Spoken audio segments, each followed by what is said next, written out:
How is it going, everybody? I'm Digit, and this is the Streetcast podcast.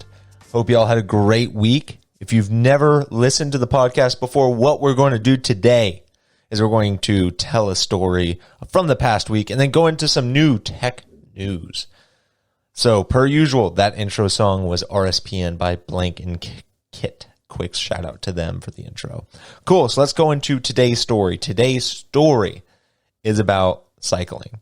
So I've always been a fan of cycling. I've never done it competitively or professionally or anything like that. I've always had a bicycle in my life, but never a road bike, so to speak. Never a hardcore slicked back helmet, a clip-in shoes, none of that. No.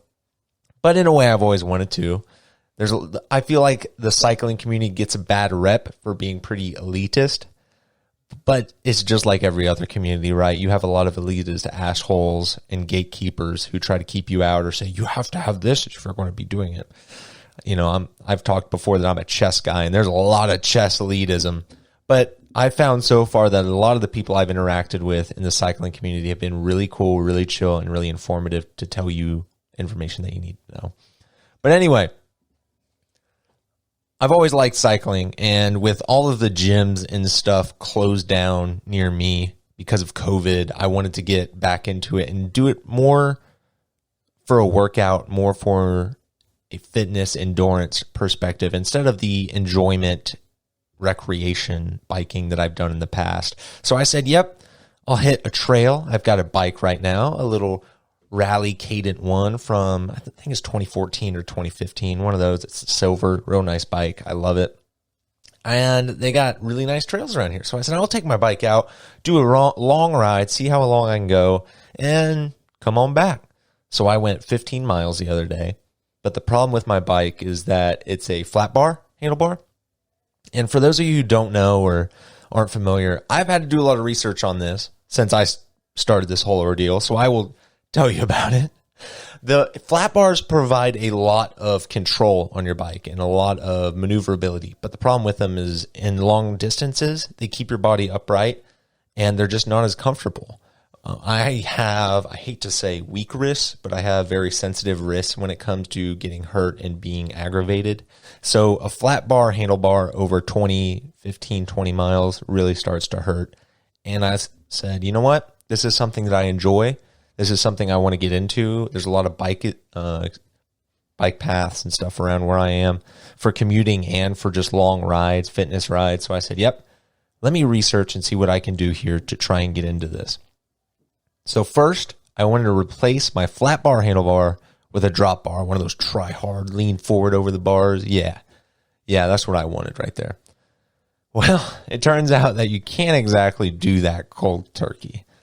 I started looking into it, and I have the little dial shifters, the little spin shifters right now, and that is pretty elementary, I know, but it works great for me. But I said, you know what? I wonder if I can just convert that, plug and play my gears onto a new drop bar shifter and call it good. No, it does not work that way at all. So I went to my local bike shop, and I said, all right, I'm looking to do this. I'm looking to change my flat bar to a drop bar. How much would that run me, and is that something y'all could do? And they said, yeah, we can do that 100%. I said, cool. How much do you think it would run? They said, well, we'll have to look at the bike, but usually I'd assume somewhere between $300 and $600. And my jaw dropped. I was like, what? Just to replace a handlebar? He's like, well, it's not just the handlebar. You might have to replace cabling, the gear components, all of it, just to get the drop bar gears to work with your back gears and stuff. And I said, dang. All right. So I am going to take the bike in because he said if it works well, he might be able to do it for like close to $200. And you might say $200, that's crazy. And it is. It's a lot of money, but a road bike to replace it, or like to get a drop bar handlebar and just get a road bike for my fitness needs, would be close to $1,000. So I'd rather pay the $200 if he can just replace it. And I asked him that. I said, would this be something worth doing right now? I mean, should I just buy a new bike? Is this something that would just destroy the integrity of my bike if I rode it for too long? He said, no, it's worth doing because you cannot find a bicycle right now. And literally, I walked into this bike shop not realizing that they sold bikes. They had 1 or 2 bikes on the floor, and they had a ton of bikes in the back, but those were all for maintenance. So what's happening is that everyone's buying bikes right now because of COVID and taking them in to get maintenance worked on. And so all these bike shops are like not selling bikes. They're just working 24/7 on maintaining them. And I said, dang, so you don't have any that are selling? He said, not other than the 2 you see right in front of you. I said, dang. And I looked online to fact check because if I'm going to spend big money, if it's going to be more than 200, I wanted to know my options and research what other bicycles I could get for close to that range, just very entry-level road bikes kind of thing, even if I could get it on Craigslist or Facebook Marketplace. And holy cow, they're sold out everywhere. You can't find one right now. You just can't. They're gone, sold out. All the bike shops are itching to get them because everybody's buying so much, but you can't even buy them from the manufacturer. It's crazy. So, oh goodness. There's so much to learn when it comes to this quote unquote sport or whatever it is when it comes to bicycles. I am completely overwhelmed with this information. Been watching a lot of YouTube videos trying to learn if it's something that I can do myself, switch out the flat bar to a drop bar, but it seems like I'm going to have to get the bike shop's help. Just crazy that bikes are selling out as much as they are right now. Absolutely insane. So I'll keep y'all updated on what I decide to do. I'm taking it back in. And get this. They were so busy with maintenance. I had my bike with me and I said, well, can I bring my bike in and get you to have, or quote me? Can you quote me real quick? Look at my bike. Give me a quote on what you think it'll take to convert the flat bar to a drop bar. And he said, man, I can't do it right now. I'm way too busy. I got people coming in. If you bring it in next week, we'll be full staffed and I'll be able to check it out then. I said, cool. So I'm going to be taking the bike in sometime this week, probably Thursday or Friday, to get him to look at it and give me a quote for how much that would cost. And I'll give you all an update on what I decide to do in that situation. Hopefully the YouTube video, if you are interested, youtube.com, and search up that is Indigo Mike _digit. You can check out this podcast in video form. Anyway, hopefully next week we'll get that figured out, and I might have some writing clips to post on the YouTube video over the podcast, if you're interested. Cool. So that is the story for the week, a little biking story. Cool. Next up, we're going to move on to some tech news, ladies and gentlemen, and what a week of tech news it has been. First of all, let's talk about the Twitter hacks and the Bitcoin scam. Let's see. I'm looking at a report from the BBC. And of course, the BBC thinks they're too big to have authors on their articles. Love that. If you're going to be if you're going to be a news site or report any sort of news, always have a goddamn author or reporter or whatever. It's just crazy to me that BBC doesn't provide authors for a lot of these articles. But this BBC's article, Major U.S. Twitter Accounts Hacked in Bitcoin Scam. So what happened is that major names such as Bill Gates, Kanye West, Elon Musk, even former President Barack Obama, and presidential candidate Joe Biden sent out tweets like, hey, if you send this much Bitcoin to this account, I'll send back double it for the next however long. Enjoy. And a bunch of people went on and did it. That shit, just stupid. The crazy part about it, not only that all of these high-end people got their Twitter accounts hacked for this Bitcoin scam, the crazy part is, one, that people actually fell for it, and two, that a lot of DMs were stolen. So The Verge, who does post by Sheen Hollister, S-E-A-N Hollister, reported a couple of days after it came out that these accounts were all hacked, reported that the hacker had downloaded DMs from a lot of these people. Now, how Twitter stores DMs is very interesting. Let's say you DM someone. So it's a 1v1 conversation. You DM your buddy Bob. I DM Bob. Let's say I DM Bob. If I delete the DMs, Twitter keeps the DMs still. All right? The DMs are just deleted off my phone. The DMs are only deleted from Twitter's server if both me and Bob delete the DMs. Okay. So that's what happened in this case. In this case, a lot of the people who got hacked deleted their DMs, but the people they messaged did not. So the hackers were still able to access that information. Surprisingly, 8 individuals had their DMs downloaded from these people, including personal information, blah, blah, blah. But they did not, none of the 8 were verified individuals.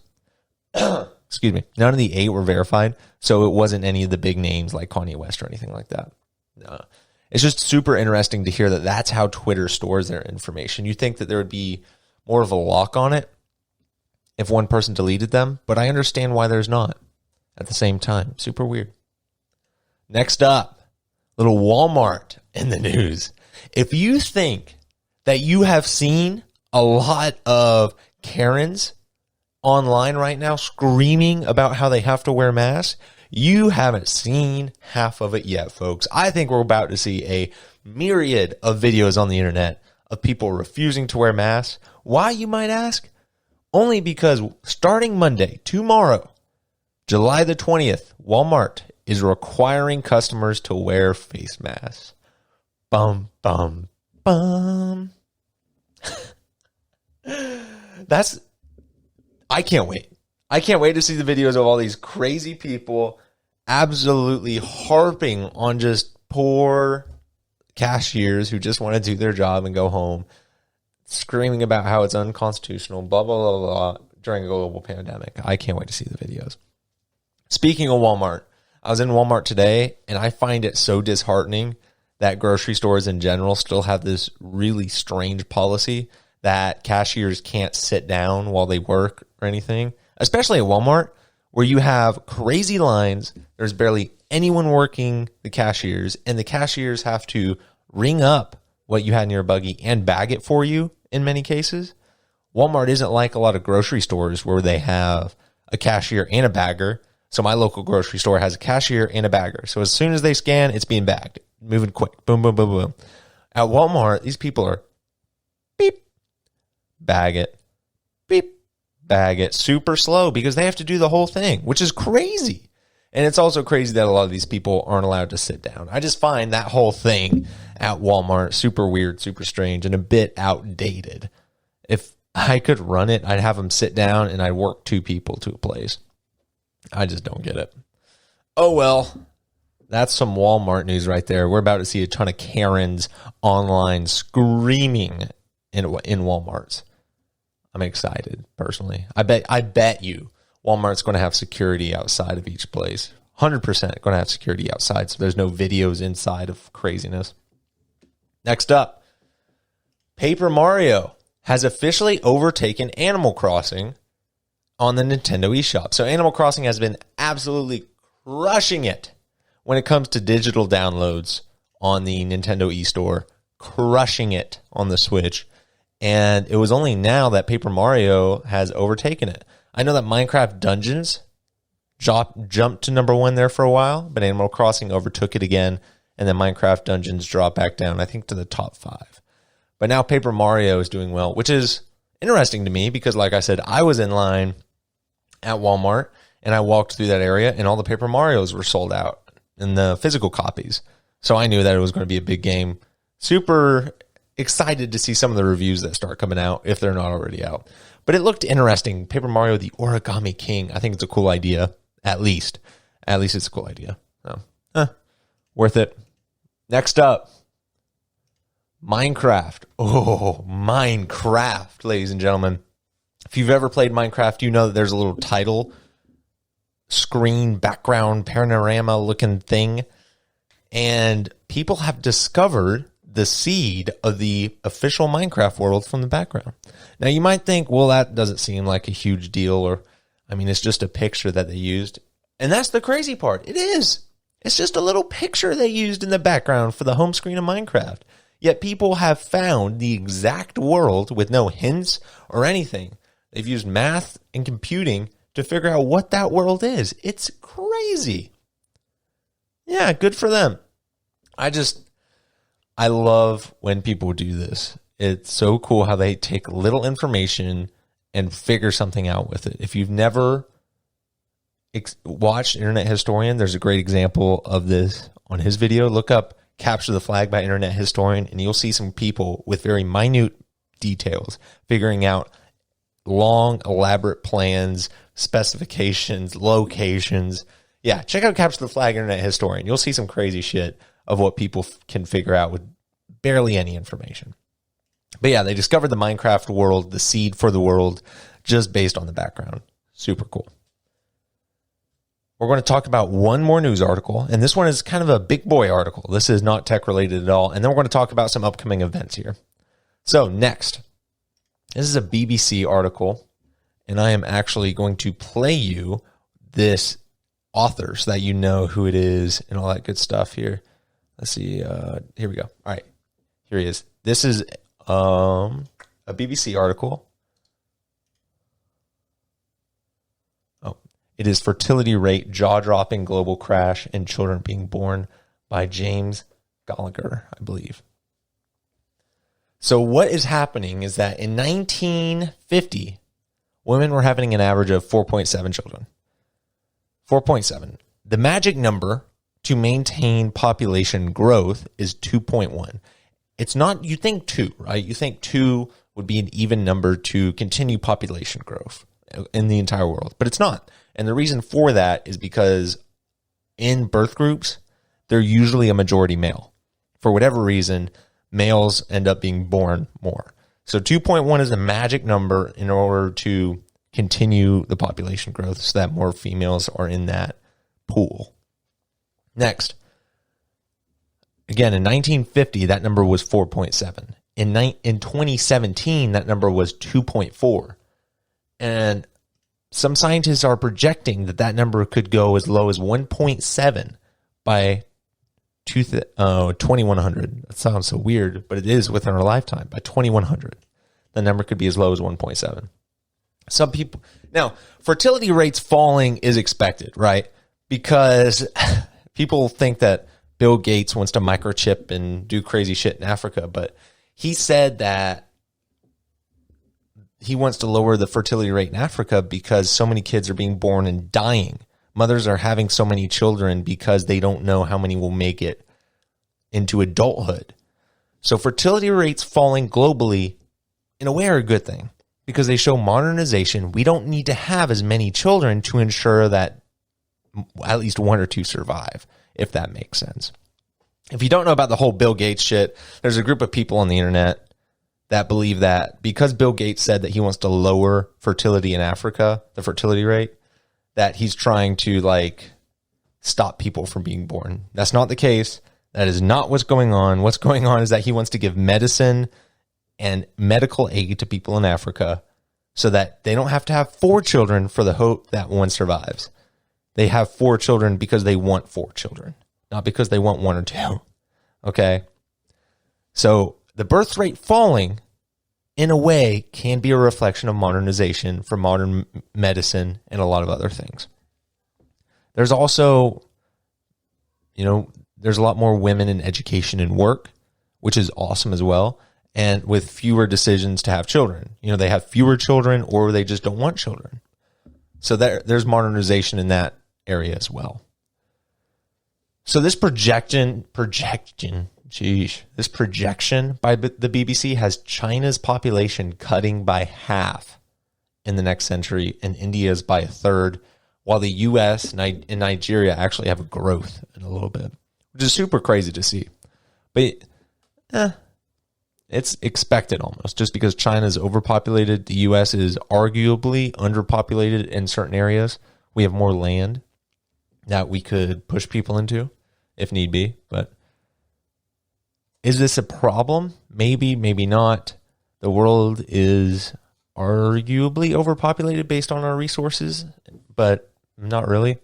Just crazy to think that they are projecting a 1.7 by 2100. That's just, that is a sharp decline in a century and a half from 1950 of 4.7. So from 4.7 in 1950 to 1.7 by 2100. Crazy, sharp decline. I wonder if that goes to show the evolutions that we've made in technology or if that just goes to show evolutions in culture, maybe culture and technology. It's an interesting thought experiment that I hope they expand on more in the future. It was a great article if you want to check it out. Cool. Next up, Microsoft. Microsoft has announced one more reminder, ladies and gentlemen. They are having their Xbox Games Showcase Thursday, July 24th, 12 p.m. Eastern Standard. They're going to be on Twitch, Twitter, and YouTube, even on Xbox.com if you want to check it out. I want to see Halo gameplay already. I haven't seen any Halo Infinite gameplay. I really, really want to see it. I want Halo to succeed because I'm going to be playing it on the PC. I think it's great that Xbox is adopting the early model of if it comes out on PC, if it comes out on Xbox, it also comes out on PC. And guess what? They're cross-play immediately. I really, really dig that. PlayStation needs to start adopting before they get behind, which they arguably are a little bit. But hopefully here in the future, they'll start changing that. A lot of PlayStation games are starting to come out on PC. Death Stranding just did. New Horizons is coming out on PC. If it hasn't already, I believe it's on pre-order. But having games cross-play at release with PC is huge. I love to see it. Love to see it. Wow. That was a lot of news and a lot of variety there. But if you are on the internet the next week, I would check out on Thursday the Xbox Games event, and throughout the week, Karen's at Walmart. Oh my. So that concludes the Streetcast podcast, ladies and gentlemen. That is this week. I hope you have a great week and a great time, even though a random sound just played. Spooky. No, I hope y'all have a great week, a great time. If you are checking out the podcast, thank you. You can find me on Spotify or wherever you listen to your podcast. Wink. You can even find me on YouTube if you want a little bit of gameplay or just random video attached to this podcast for you to take a look at. Probably going to have a little bike riding video to post up there in the next couple of weeks, and I'll give you all an update on my bike. So with that, have a great week, and remember, smile.